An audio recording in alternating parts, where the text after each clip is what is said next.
Good. We'll see that.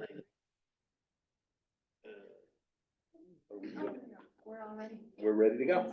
Okay.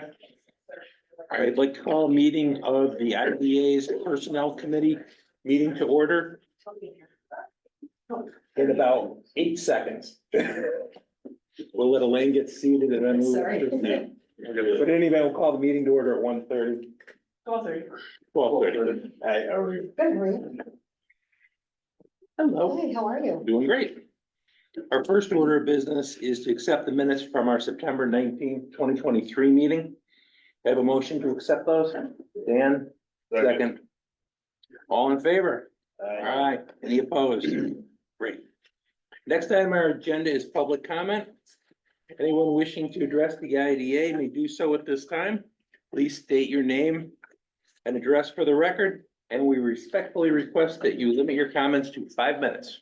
That'll be fine. John Solak, Binghamton. I looked over a copy of Stacy's contract and it seems to exclude other employment unless it's amended. Now, I looked over the 990 filings of the Chamber of Commerce, and it indicates there that Stacy Duncan works 40 hours a week at a salary of $86,000. That's directly from the tax return, signed under penalty.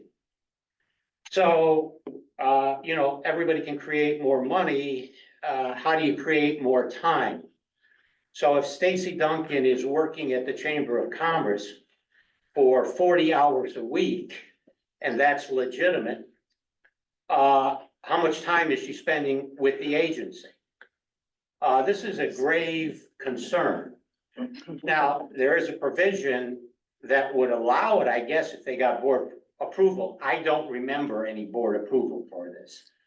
So it stretches credulity, and it's further complicated by the agency being the landlord to the Chamber of Commerce. Well, what I find sort of amusing is one of the charges of this agency is to create jobs, create employment. So the last director of the Chamber of Commerce, she quit, and Stacy said, well, I'll take that job. Maybe that's the problem in this area, that people have 2 jobs and not one. But look, I would recommend that you call an emergency meeting. Look over the 990s for the Greater Bingham Chamber. It's there. I'm not making it up. And, time is time. You can't create it.